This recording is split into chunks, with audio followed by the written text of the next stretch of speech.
Wage theft, first and foremost, is exploitation. It's a way in which employers exploit workers. It's not giving a worker what is his or her due. So once work is performed, a worker should be justly compensated.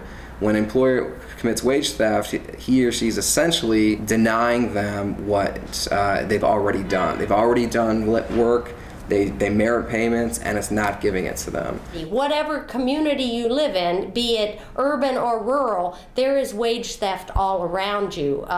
And we all interact with it on a daily basis, even though we kind of don't recognize what's going on. So denying workers wages happens in about a dozen ways.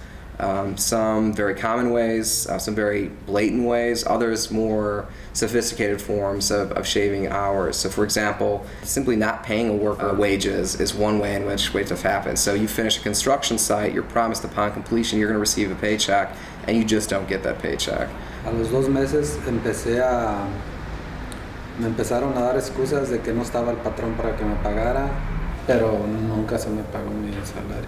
I work at the Center for Urban Economic Development. I've been working here as a research associate for about 8 years. There is one particular case, for instance, that I remember when I was working with day labor workers. The conditions of day labor workers were so bad.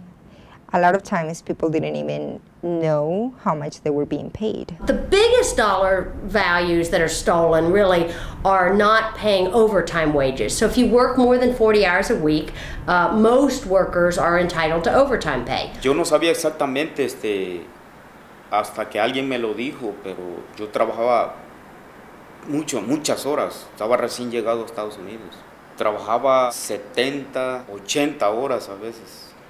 Y hasta que llegué aquí al centro de trabajadores, entonces yo me di cuenta de que 40 horas eran lo normal. And so a lot of employers will simply tell workers, well, you're not covered by overtime, when in fact they are. Or they'll say, well, if you want to get paid overtime, go find another job.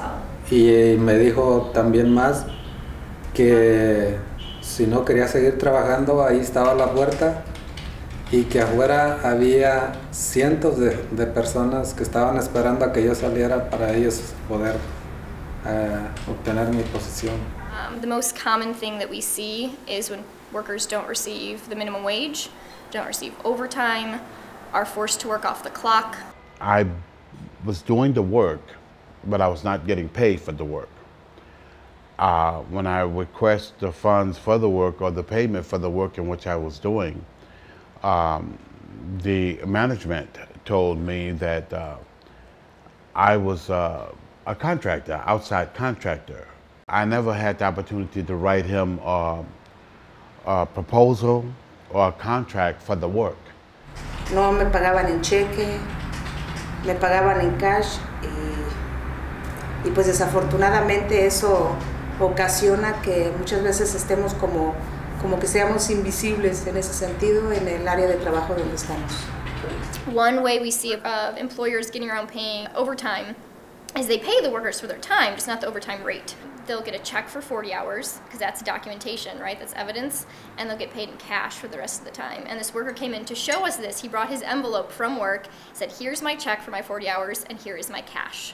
And we took a photo of that, and again, we hear about that often, but we have this visual is just stuck in my head of this photo we have of this man holding out, his check and his cash. And if that was a sealed envelope, you take a picture of that, that's proof right there of showing how they're violating the law.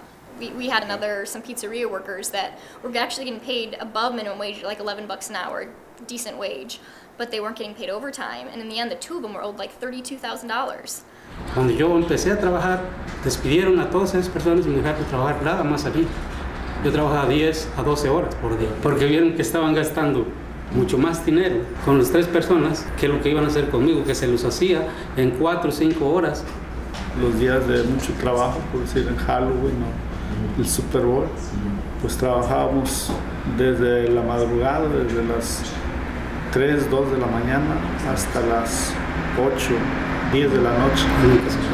Todo el día no nos pagaban overtime completo. People who tend to engage in these practices see a green light for this type of behavior. We really have to act on this, otherwise it's going to spread even more. I mean, $32,000 in overtime, that's unbelievable. But maybe this film just depicts a few people who are in the society who've had their wages not paid. I mean, how many people are there, Diane, a week who actually don't get paid fully for their wages? Just Chicago alone. Thousands. Thousands. It's actually one of the most common crimes committed in this country. You call it a crime? It's absolutely a crime. But Diane, isn't there a chance that, for instance, you know, the economy is really low? And so if I were a worker and you were my employer and you're really struggling, isn't it better for you just to wait to pay me some of these amounts that you owe me? And maybe our audience is thinking, well, you know, they just don't have the money. Isn't it better to do this than to fire me? And maybe your alternative is just to let me go. Is that the case maybe? If an employer were standing here, might that not be the defense? I'm just proposing. No, I mean, an employee needs to get paid for their work.